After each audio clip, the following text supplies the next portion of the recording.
A cold wind swept through the quiet streets of Fairhaven, Idaho, as Officer Eric Donovan sipped his morning coffee from the front seat of his patrol car. The town was still asleep, buried under a heavy coat of snow and silence. Then out of the mist came a figure, small, shivering, running. A little girl in a pink jacket 2 sizes too big, clutching the leash of a large German shepherd by her side. Her cheeks were red from cold and tears. She looked up at him and said, voice trembling, "Please come with me. My mom, she won't wake up." What happened next would change 3 lives forever, and maybe it will change yours too. But before we begin, tell me where you're watching from. Drop your city in the comments. Let's see how far her bravery reaches. Boise, Idaho greeted the morning with a curtain of mist and the kind of quiet that made every sound seem too loud. It was early December and the chill had teeth sharp enough to bite through wool coats and sting the nose. The sun, still hidden behind the low-hanging clouds, had yet to rise above the tree-lined rooftops of the North End neighborhood. Officer Eric Donovan, 38, rolled slowly down Maple Lane in his patrol SUV, one hand cradling a half-drunk cup of coffee, the other resting on the steering wheel. Eric was a tall man, broad-shouldered and straight-backed from his years in the Marine Corps. His dark brown hair was clipped close with streaks of gray at the temples that made him look older than he was. His weathered face rarely betrayed emotion, but his eyes, steel blue and deeply observant, carried stories of both war and loss. A hit-and-run accident had taken his 8-year-old daughter 5 years earlier, and though the pain no longer consumed him, it had carved out a space inside him that never fully closed. He thought the shift would be routine, quiet, predictable. He was wrong. At precisely 6:47 a.m., the fog ahead stirred. Out of the thick white came a blur of motion, a child no taller than his door mirror running full speed in the center of the street. He hit the brakes hard. The girl waved frantically and skidded to a halt beside his window, dragging a leash behind her. "Please, mister, please help. My mom won't wake up. You have to come right now." She was about 7, slender and small-boned, with tangled, light brown hair stuffed haphazardly into 2 pigtails. Her coat was pink and slightly oversized, with one sleeve dragging near her knuckles and a tear along the bottom hem. Her jeans were frayed at the knees, and her sneakers, purple with faded stars, were soaked from the icy sidewalk. Clinging to her side was a large German shepherd, his coat a beautiful blend of black and tan ears, high and alert. Eric stepped out immediately. "Whoa, slow down, I'm here. What's your name?" "Emma," the girl said between breaths. "Emma Miller. My mom, she fell and she won't get up. Please, please come." The German shepherd sniffed Eric's boots once, then barked once, sharp and urgent. He wasn't aggressive. He was communicating. Eric knelt, gently placing a hand on Emma's shoulder. "All right, Emma. I'm Officer Donovan. We're going to go help your mom. Is it far?" She shook her head. "Just 2 blocks. Max knows the way." Eric's gaze shifted to the dog. "Max, huh?" Emma nodded. "He's my best friend. He saved me once from the stairs. He hears things people don't." Eric followed them on foot, his radio crackling faintly at his side. The fog was still heavy, muting the world around them. As they walked, Emma clutched the stuffed unicorn peeking out of her jacket pocket, glancing back every few steps to make sure Eric was still behind her. "She tried to make pancakes," Emma said, voice tight with worry. "Then I heard a thump. She was on the floor and she wasn't moving right. I called her name a lot, but she just made this weird sound, like she was trying but couldn't." Eric's expression darkened. "Did she hit her head?" "I don't think so," Emma whispered. "She's been tired all the time. She said it was just stress." Max barked again and picked up pace, tugging Emma's arm gently toward a faded blue 1-story house with peeling paint and a cracked walkway. The front steps were slick with frost. Emma pushed open the door without hesitation. Inside the house was small but meticulously clean. A modest living room fed into a galley kitchen where the scent of burned batter still lingered. A chair was overturned and a pan of half-cooked pancakes sat on the stove. The tile floor beneath it was slick with spilled orange juice. And there, lying curled awkwardly on the floor in front of the sink, was a woman. "Mom." Emma dropped to her knees beside her. "I brought help, like you told me to." Eric stepped forward. The woman was breathing shallow but steady. Her skin was pale and her lips tinged slightly blue. Her hair, chestnut brown and wavy, was damp with sweat. She looked to be in her early 30s. He recognized fatigue, malnutrition, and likely a medical condition. There was no blood, no visible trauma, but her pulse was weak. "Ma'am Laura," he tried gently. Her eyelids fluttered, but no coherent response came. Eric pulled out his radio. "Dispatch, this is Unit 42.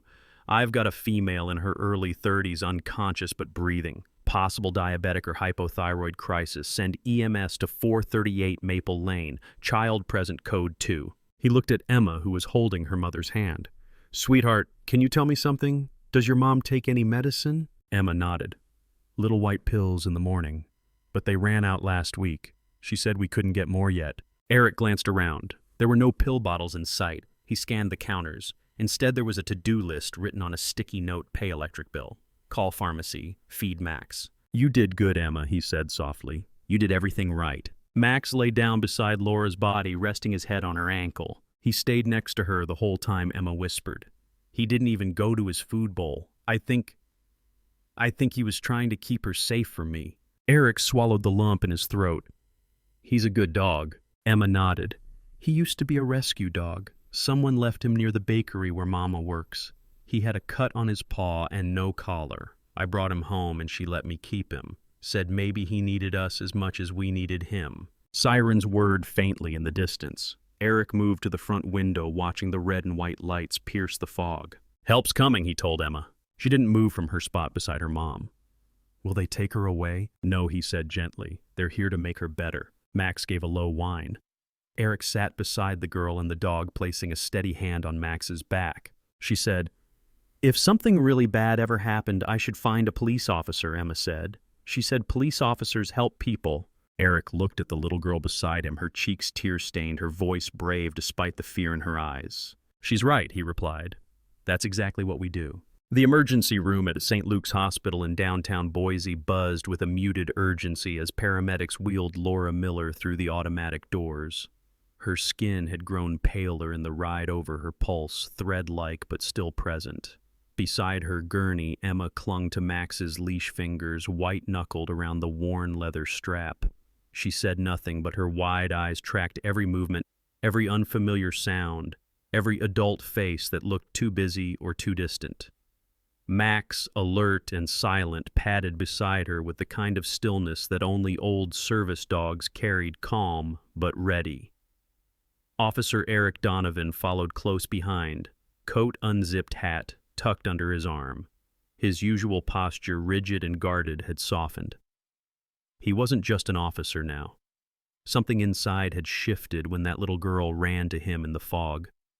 Maybe it was the echo of his own daughter, or maybe it was the way Max had looked at him, as if understanding that he was now part of something fragile and urgent. A nurse appeared, tall, African-American, early 40s, with a direct, competent energy that made people listen. Her name badge read Angela Wynn, RN. Her short, curly hair was tucked into a blue surgical cap, and her eyes, though serious, held a flicker of maternal warmth. "Vitals?" she asked the paramedics briskly. "BP dropping 82/52. Suspected hypothyroidism crash, possibly complicated by malnutrition or anemia. No trauma." She was non-responsive but vocalizing faintly during transport. Angela gave a tight nod. "Get her into 3C. Draw labs. IV fluids fast. Let's stabilize before we call in endocrine." Emma's small voice cut through the flurry. "Can I stay with her?"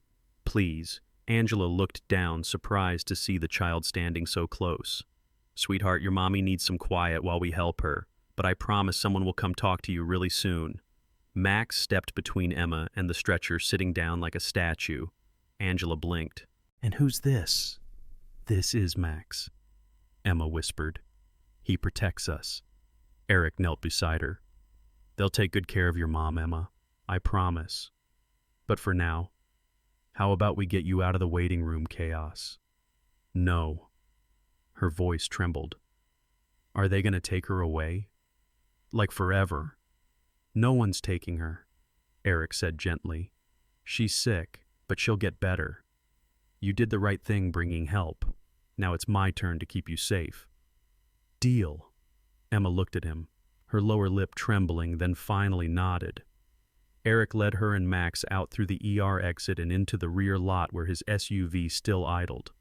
The fog had started to lift, but a gray chill clung to the sky, turning the buildings around them into pale silhouettes. As he opened the passenger door, Emma hesitated. "Where are we going?" "My house," Eric said. "Just for a little while. I've got someone there I think you'll like." That someone was Gloria Donovan, Eric's maternal aunt, 62 years old, retired nurse, and lifelong Boise native. She stood barely 5 feet tall, with silver hair pinned into a neat bun, and eyes as sharp as a hawk's. Her frame was small, but her presence filled any room. Gloria had raised Eric after his mother passed stern when she had to be but fiercely loyal. A woman of lists, lace curtains, and home-cooked meals, she'd been a nurse for 35 years at the very same hospital now treating Laura. When they arrived, Gloria was already in the kitchen, sleeves rolled up, the scent of cinnamon oatmeal in the air. She turned as the door opened and immediately took in the girl, the dog, and the unspoken tension that hovered between them all. "Well," she said softly, drying her hands on a towel. "You must be Emma." Emma nodded but didn't speak. Max stayed glued to her leg. Gloria knelt down despite the stiffness in her knees. And this handsome fellow must be Max, a soldier, no doubt. Max tilted his head, then sat with quiet dignity. "Your mom's in good hands, sweetheart," Gloria said. "And while we wait, how do you feel about some breakfast?" Emma blinked, then nodded shyly. The warmth of the house contrasted with the sterile chill of the hospital.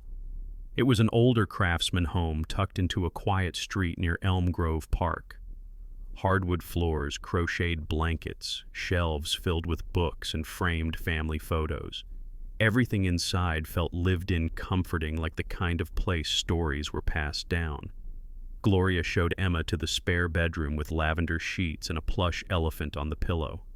Emma sat on the edge of the bed, holding her coat tightly around her. Max settled immediately by the door, watching everyone who entered with a quiet, unreadable gaze. Eric stood at the threshold. "I'll call the hospital soon to check on your mom. Do you want to stay here with Gloria for a bit while I do that?" Emma hesitated. "Will Max stay too?" "He'll stay right with you," Gloria promised. "And I'll bring you some warm cocoa, all right?" That earned the faintest smile. Eric stepped outside to call St. Luke's. A young male resident answered, too green to give much beyond basic updates. Laura was still unconscious but stable. Labs were in process. He was transferred to social services, but the line dropped twice. He swore quietly and made a note to go down there in person. Back inside, Gloria sat beside Emma with 2 steaming mugs. "Do you want to talk about Max?" she asked gently. Emma nodded. "We found him behind the bakery. He had a cut on his leg. Mama let me keep him 'cause no one came looking." Gloria listened, smiling softly. "Then I'd say Max chose you, not the other way around." Sometimes, Emma said, voice low, "I think he knows when something's about to happen, like he's magic or something. Sometimes animals understand more than we do," Gloria said. "Sometimes they're the first ones to know when someone's heart is hurting." Emma looked down into her cocoa. "Mama always tries to be strong, but she got so tired. I think she didn't want me to see." Gloria brushed a wisp of hair from Emma's forehead. "Your mama sounds very brave, and so do you." Max let out a low woof, then rested his chin on his front paws. The morning after Laura was hospitalized, Boise woke under a thin veil of frost. The sky was a muted gray, and the bare branches along Elm Street glistened with frozen dew. Inside Officer Eric Donovan's home, warmth bloomed quietly in the form of cinnamon oatmeal, the hiss of heating vents, and the quiet padding of a German shepherd's paws across hardwood floors. Emma sat curled at the kitchen table, still in the oversized fleece robe Gloria had found for her. Her light brown hair was freshly brushed and braided, one plait tighter than the other. In front of her, Gloria placed a steaming cup of cocoa with a careful hand. "Extra marshmallows, just the way nurses and smart little girls like it," she said. Emma smiled faintly, offering the smallest of nods. She hadn't said much yet that morning. Her gaze often drifted toward the window or the hallway leading to the guest bedroom, but she clung to Max's presence. The 5-year-old German shepherd, large, strong, and intelligent, had become her silent guardian. Wherever Emma went, Max followed, never more than a few feet away. Gloria Donovan, in her early 60s, had once run pediatric floors with the precision of a field commander. Her white curls were always neatly pulled back, her eyes sharp but never unkind. She knew the way grief moved and how trauma echoed. Now retired, she moved through the kitchen in comfortable slippers, floral apron tied over her wool sweater. Watching Emma eat, she said nothing about the tears the girl had hidden behind her sleeve that morning. In the den, Eric sat hunched over a stack of paperwork. He was filling out temporary guardianship forms and scanning state healthcare options for single mothers. Most of the phone numbers led to voicemail. He had managed to leave a message with a nurse case manager at St. Luke's, hoping they'd call back. On his desk sat a small stack of mail he'd gathered from Laura's house. Most envelopes were unopened, late utility bills, medical notices, one letter from the Idaho State Department of Health marked Final Notice. It didn't take a detective to see how quickly things had unraveled for Laura Miller. That afternoon, Emma entered the den quietly, Max at her side. She was holding a wooden picture frame. The photo inside showed a young girl no older than Emma, laughing in a backyard, flower on her cheeks, a mixing spoon in hand. "Is this your daughter?" Emma asked. Eric looked up slowly. "Yes, that's Lila. She looks happy." "She was," Eric said. "She liked baking and stories about dragons." Emma traced the edge of the frame with her thumb. "What happened?" Eric exhaled slowly. "A car accident. She was 8. Emma didn't speak for a moment. Then she said, "I'm sorry." Eric nodded. "Thank you." There was a long pause, and then she asked, "Do you think my mom will be okay?" "I do," he said. "She's strong, just like you." Emma looked down at Max. Max didn't leave her side. "Not until I ran to find you. He waited the whole time. He's a good dog. He's the best," she whispered. That night after dinner, Gloria had made grilled cheese sandwiches and tomato soup. Emma curled up on the couch with Max while Gloria brought out an old hardcover storybook. "This one's got stories from Norway, Egypt, even Vietnam," she said with a wink. She settled into her favorite chair, glasses perched at the end of her nose. Her voice was calm and melodic as she read about clever foxes and brave children. Max lay stretched across the rug, his eyes flickering toward the windows every few minutes. As Gloria turned the page, Max sat up suddenly. His ears twitched, tail stiffening. A low, warning growl rumbled from his chest. Eric, already halfway out of his seat, moved to the window. Under the pale orange glow of the nearest street lamp, a man stood at the edge of the property, hood up, hands in his pockets, just standing there, too still, too focused. Eric opened the door. "Can I help you?" he called. The man turned sharply and walked away down the sidewalk, not in a panic, but with practiced quickness. Eric stayed on the porch until the man disappeared around the corner. When he came back inside, Gloria looked up. "Who was it? I don't know. Could have just been someone lost," Eric said, though he didn't believe it. Max was still standing, body tense, eyes fixed on the door. "I'll file a report just in case," Eric muttered. "We'll keep a closer eye on things." Emma hadn't stirred during the moment, already deep asleep, her head resting against Max's side, the book still open in her lap. Gloria covered her with a soft knit blanket and turned the lights down low. Eric stood by the doorway, hand on his belt, eyes unreadable. Something had shifted in the air. Whatever quiet peace they'd built in the last 48 hours now trembled slightly, like the surface of a pond before the first ripple. By the next morning, the tension in Eric Donovan's chest had settled into something more focused, a quiet urgency that pushed him into action. The gray morning skies over Boise mirrored the bureaucratic fog he now faced, thick with red tape and indifferent policies. But Eric had dealt with worse. He'd waded through chaos and war zones and uncovered the truth beneath a mountain of silence as a cop.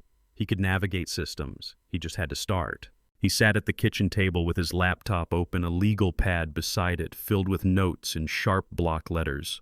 Folders containing Laura Miller's partial medical history, expired insurance notices, and scattered forms lay neatly arranged across the table. Max lay under his feet, calm but watchful. Every time Eric shifted in his chair, Max's amber eyes would flick up as if measuring him. Eric clicked into the Idaho Department of Health and Welfare website, navigating toward the Medicaid reinstatement portal. Laura had lost coverage 3 months earlier, just after she'd changed her mailing address and failed to submit her income reassessment. A small clerical slip in the chaos of fleeing from a violent husband had made her invisible to the system. After submitting what he could, Eric dialed a number for the local Medicaid office. It rang 7 times before a robotic voice offered a callback option. He left his name badge number in case reference. He knew it might be hours or days. In the hallway, he heard the soft padding of slippered feet. Gloria appeared, her silver bun a little messier than usual. She was wearing her soft gray cardigan and holding 2 mugs of tea. She set one down beside him. "You look like you're filing for 10 people, she said. "Feels like it," Eric muttered. Trying to restore Laura's benefits, at least get emergency Medicaid. Without ID or a permanent address, it's a nightmare. Gloria nodded knowingly. "I remember doing this when I was 25. Single 2 kids and a pile of government forms taller than my boys." Eric looked up surprised. "You were on your own?" She nodded. "My husband walked out when our second son was still in diapers. I made a choice. My kids came first, and if that meant never trusting another man again, so be it." There was a long pause, then Gloria smiled. "It was worth it. I raised them, put them through college, and now I get to sit here sipping tea with my stubborn nephew and his stray angels." Eric smiled faintly. Meanwhile, Emma was in the guest room, sitting at the small writing desk Gloria had cleared for her.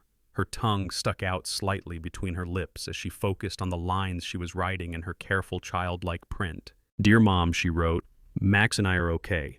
We are at Officer Eric's house. Miss Gloria makes warm cocoa. I miss you a lot. Please don't be scared. We will wait for you. Don't give up." She added a drawing of Max curled beside a bed and then herself holding a heart.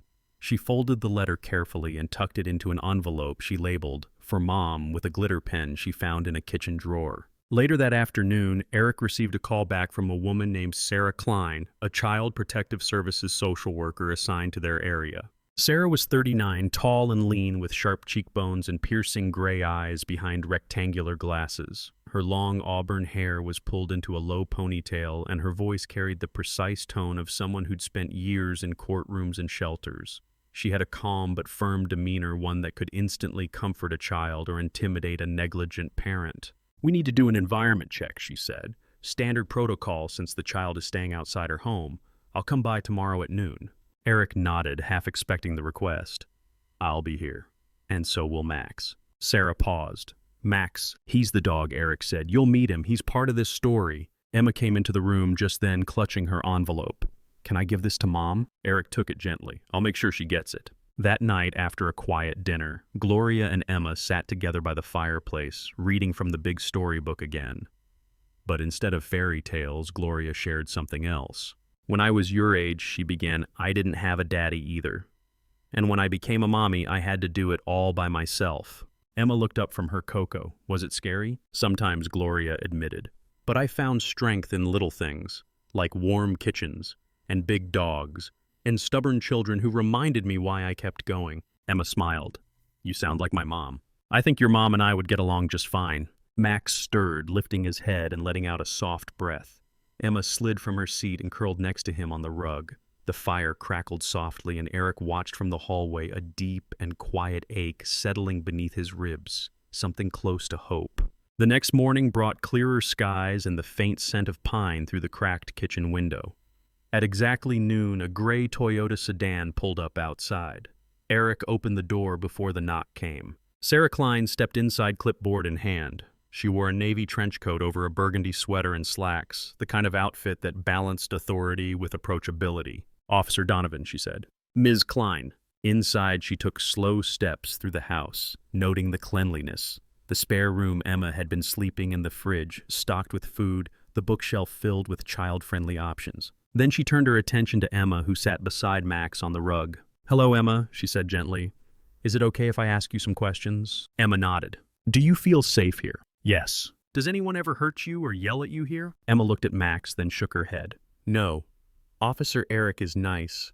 Miss Gloria gives me honey in my tea. Sarah smiled. That's good. Her eyes landed on Max. And you trust this guy? Emma beamed. He saved my mom. And me. After the interview, Sarah spoke privately with Eric. I'll file my report. Everything checks out. If Laura remains hospitalized, we may need to discuss a longer-term guardianship solution. But for now, I'm not worried. Eric nodded. Thanks for coming out. Before she left, Sarah knelt beside Max. And you, she said, scratching under his chin. You're the best kind of partner. Sunlight streamed through the lace curtains of the Donovan home, casting soft golden patterns on the hardwood floor. It was the kind of morning that tried to whisper reassurance into the bones of people who had long forgotten how to relax. Outside, the air was crisp, but not bitter, a rare December lull that made Boise feel less like winter and more like a breath being held. Inside, everything had been tidied to perfection.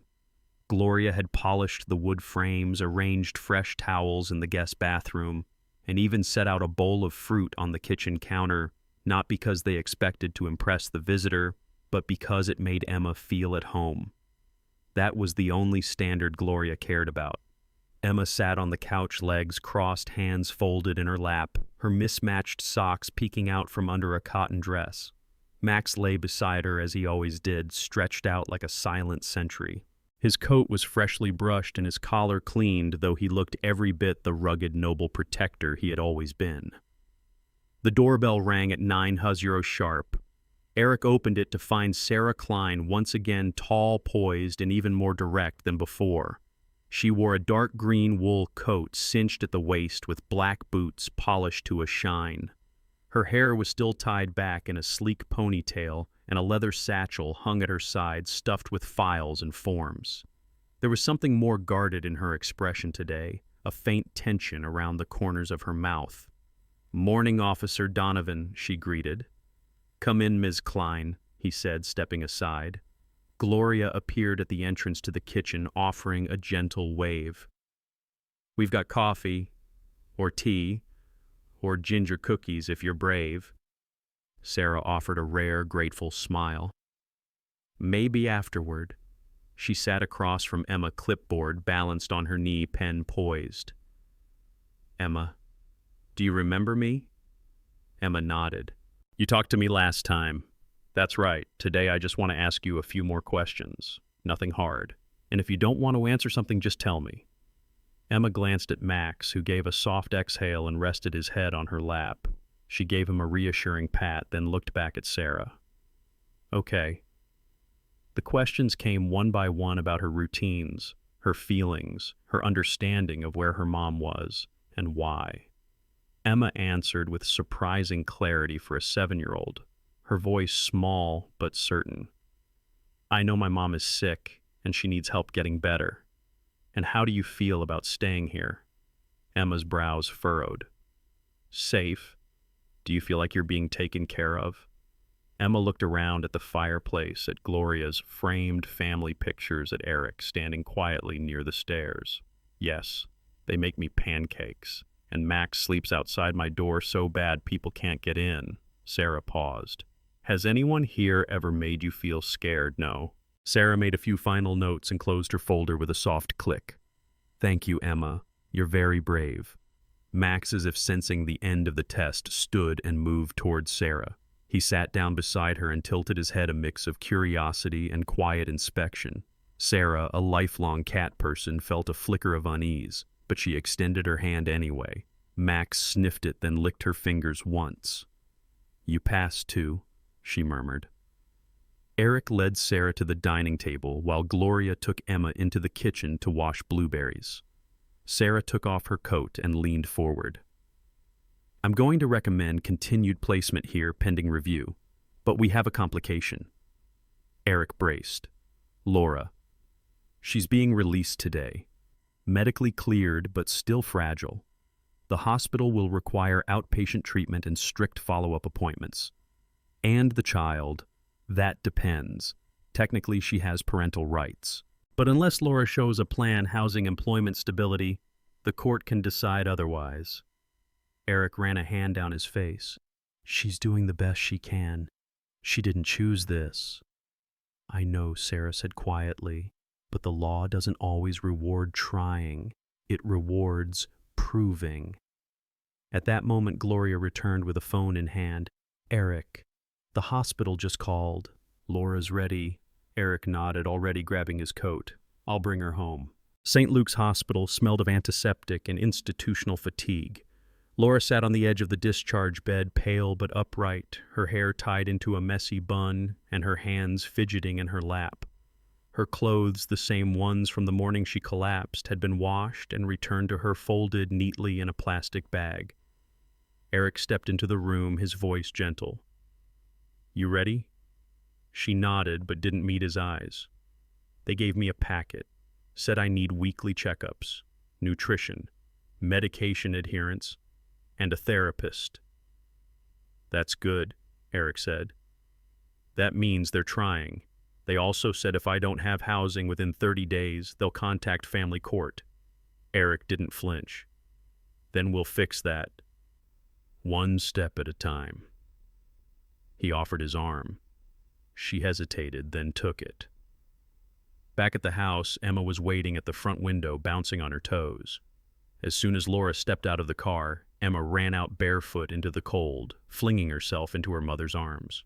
"Mommy," she cried, "you came back." Laura fell to her knees and held her daughter like a lifeline.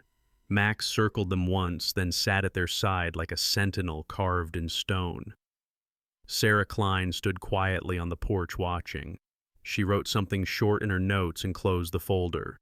Later that evening, after a warm dinner and the first truly restful silence in days, Eric sat on the back steps with Max. The stars were beginning to peek out one by one. "You knew she'd make it," Eric said, scratching Max behind the ears. "Didn't you?" Max didn't respond, of course, but he looked up at Eric with eyes full of something deeper than instinct, something like belief. And for the first time in years, Eric believed too. The winter sun barely rose over Boise the next morning, casting a weak light that filtered through clouds like faded memories. There was a stillness in the house that morning, broken only by the occasional creak of the floorboards and the steady breathing of Max, who slept at the threshold of Emma's room. Laura had taken the couch in the living room, curled up in a quilt Gloria had stitched by hand years ago. Her face, though calmer than it had been in days, bore the traces of restless dreams. Eric sat at the dining table reviewing case law on his laptop, his eyes bloodshot but focused. He had printed a copy of Idaho Code Part 32, 1007, a statute that addressed abandonment of parental rights. According to state law, a parent who had not contacted or supported a child for over a year might be presumed to have relinquished parental interest. Ryan Hale had been absent for nearly 3. Ryan. Just thinking the name made Eric's jaw tense. He hadn't told Laura yet, but last night after tucking Emma in, he'd received a voicemail. No introduction, no pleasantries, just a man's voice, layered in venom. "I know where she is, and I'm coming." At 10:30 a.m., the doorbell rang. Not a soft chime, but 3 hard knocks, sharp enough to make Max jump to attention and growl before his paws even hit the ground. Eric stood and opened the door. Standing on the porch was Ryan Hale, and beside him a man in a tailored gray suit with slicked-back hair and a briefcase in one hand. The lawyer, a younger man, likely in his early 30s, wore an expression of forced politeness, one often worn by people who believe they've already won. Ryan, in his mid-40s, was tall, broad-shouldered, with a clean-shaven face that had once been handsome before bitterness etched permanent lines into it. His dark brown eyes held no warmth, and his hair, graying at the temples, was trimmed military short. He wore an expensive leather jacket over a black sweater, but no amount of polish could hide the roughness in his posture, the tension in his stance. There was something about him that never fully settled, like a fuse always half-lit. "I'm here for my daughter," he said, not bothering with a greeting. "I have legal counsel, and I'm prepared to enforce my rights." Laura appeared behind Eric, her face pale, her breath catching audibly. Emma, hearing the commotion, peeked from the hallway and froze. Then Max moved. He stepped forward slowly, ears back, lips curled in a silent growl that grew louder with each heartbeat. He positioned himself between Emma and Ryan, his large frame tense and immovable. It was not just instinct. It was memory, protection, and warning all rolled into one muscular stance. Ryan took a half step back, catching himself as he noticed his own retreat. "Control your animal," the lawyer snapped, but his voice lacked conviction. Eric held up a hand, calm and commanding. "You're on private property. You're not taking anyone anywhere. Not today." Ryan scowled. "She's my daughter." Eric didn't flinch. "You haven't seen her in over 2 years. No calls, no support, no visits. According to Idaho statutes, that's abandonment." The lawyer stepped forward. "We're here to serve notice. Mr. Hale is seeking full custody," and Eric pulled a folder from the counter and opened it. "This is a motion for emergency protective custody. I've filed it with the county clerk. Judge Morales has signed an interim order pending a formal hearing." Laura, her voice trembling but determined, stepped up beside Eric. "You lost the right to call yourself her father the day you raised a hand to me. We left to survive, and we're not going back." Ryan's eyes narrowed. "You think a piece of paper will keep me away?" "No," Eric said coolly. "But Max will." At the sound of his name, Max's growl deepened. Ryan looked down at the dog, thick chest-alert ears, and amber eyes burning with protective fury. The dog had no doubt, no hesitation. He would not let Ryan within a breath of that child. Emma stepped forward, then her small voice rising with surprising clarity. "I don't want to go with you. I already have a family, and Max says you're not safe." Ryan froze, caught off guard by the sharpness in her tone. For a long moment, no one spoke. Finally, Ryan turned to his lawyer. "Let's go." "You sure?" Ryan didn't answer. He turned on his heel and walked down the porch steps, his boots heavy on the concrete. Just before stepping into the car, he turned back. "I'll be back. You can count on that." The car sped away. Inside the house, the air slowly returned to normal. Max relaxed his stance and returned to Emma's side, licking her hand gently. Laura knelt down and pulled Emma into a hug, her shoulders shaking. Eric closed the door behind him, then drew the curtains. Gloria emerged from the kitchen, her eyes hard but proud. "Well," she muttered, "we've had our dose of evil for the day." That night, the house was quieter than usual. Laura didn't speak much over dinner. Emma clung to Max while watching cartoons. Eric stepped outside alone, his breath fogging in the air as he stared into the stillness of the neighborhood. He knew Ryan's retreat wasn't permanent, but they had bought time, and sometimes time was all you needed to build something stronger. It was the first Saturday of the new year, and the snow that had blanketed Boise for weeks was finally melting under the shy January sun. Thin streams of water trickled along the sidewalks, and the crisp air carried the scent of thawed earth and chimney smoke. In the Donovan household, warmth came not just from the fireplace, but from the quiet hum of something new, something like healing or maybe hope. Laura Miller moved through the small kitchen with surprising energy. Her cheeks were flushed with life, not fever, and her auburn hair, once limp and tangled from hospital beds, was now pulled into a neat bun streaked with fresh chestnut highlights. She wore a pale blue blouse tucked into charcoal slacks and a silver lanyard that bore the emblem of Willow Creek Family Health Center, the community clinic where she had just started working as an office assistant. The job wasn't glamorous, but it was stable. Her supervisor, a patient woman named Dana with laugh lines and lavender perfume, had taken a chance on Laura after hearing her story. Laura had repaid that chance with dedication. She arrived early, stayed late, and had even helped reorganize the clinic's chaotic filing system in her first week. For the first time in years, she didn't feel like she was hiding. She was contributing. Eric Donovan, still clad in his weekend flannel and jeans, stood at the kitchen island pretending to help, but mostly just sipping coffee and stealing warm spoonfuls of frosting from the bowl Laura was guarding. "You keep doing that," Laura warned with a playful glance, "and this cake won't have any frosting left for the party." "It's quality control," Eric said. "Very important." Across the room, Gloria sat at the dining table trimming the stems of a bouquet Emma had picked from the florist down the block. The retired nurse had become the steady heart of the household, a woman whose dry wit masked a depth of kindness that only children and animals seemed to perceive immediately. Speaking of which, Max lay sprawled near the kitchen door, one paw stretched toward the hallway like he was halfway through guarding and halfway through napping. He was no longer just a protector. Today he wore a new collar with a blue tag that read, Certified Emotional Support Animal. It had taken weeks of paperwork, veterinary checkups, and temperament testing, but he had passed them all with ease. When the final approval came in, Emma had hugged him so tightly his ears flattened. "Max is official now," she had whispered. "You're not just a hero, you're a doctor too." Emma herself was upstairs putting the finishing touches on her drawing. She was 8 now, still small for her age, but her eyes had matured in ways only children who've known loss ever do. She had drawn 4 figures on a piece of thick paper, herself in a bright yellow dress, Laura in her new work badge, Eric in his police uniform, and Gloria with a flower in her hand. At the bottom in purple crayon were the words, "Family is where you feel safe." I chose mine. The evening's small celebration wasn't just for Laura's job, it was also for the new arrangement after long conversations, paperwork, and one final meeting with Sarah Klein. It was official. Eric and Gloria would serve as legal guardians alongside Laura.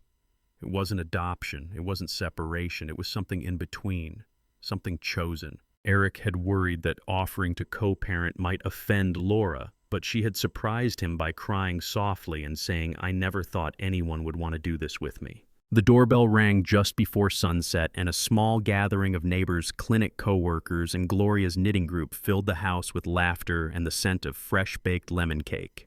Emma floated between guests like a hostess in training, showing off Max handing out napkins and making sure everyone had a slice of cake with extra frosting. Later that night, when the house quieted and only the family remained, Emma stood up on a dining chair and cleared her throat. "I have something to say," she announced. Gloria raised an eyebrow. "Are we being graded now?" Emma grinned. "It's for school. We have to talk about our hero in class next week, and I wrote it early so I could practice." She unfolded a sheet of lined paper, the edges slightly smudged with frosting fingerprints. "My hero isn't just one person," she began, her voice steady but soft.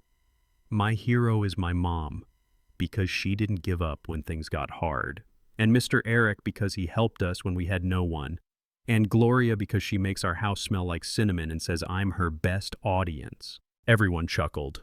"And Max because sometimes heroes don't wear capes.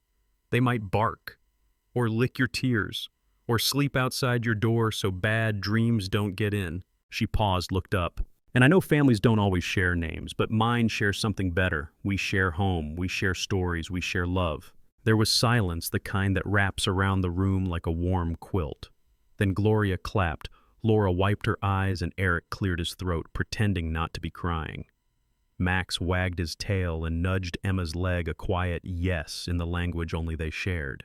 Outside, the snow had stopped melting and the sky was the color of ripe plums. In a world full of what-ifs, this house had chosen certainty, and it was enough. And there are moments in life when every door feels closed, when illness, heartbreak, and a painful past make us lose faith in what tomorrow might bring. But it is often in those very moments that God does his quietest yet most powerful work. Sometimes his miracle comes in the form of a helping hand. Sometimes it looks like a loyal dog standing guard. And sometimes it's found in the courage of a small child who chooses love over fear. The story of Emma, Laura, Max, Eric, and Gloria reminds us that family isn't always about shared names or bloodlines. It's about shared trust, chosen love, and hearts that refuse to give up. Love, patience, and compassion opened the door for healing, and behind it all was the gentle presence of God working through people, through animals, and through second chances. If you ever feel lost or broken, remember this: God is still working, in the quiet, in the waiting, through kind strangers, through fierce protectors, and through moments that seem ordinary until they change everything. If this story touched your heart, leave a prayer in the comments. Write Amen if you believe love and miracles still live among us. Share this story with someone who needs hope today. Leave a comment about the moment that moved you most. Subscribe to the channel so you never miss the next story of faith, love, and redemption. And may God bless you and your family now and always. Write Amen if you believe that every heart deserves to find its way home.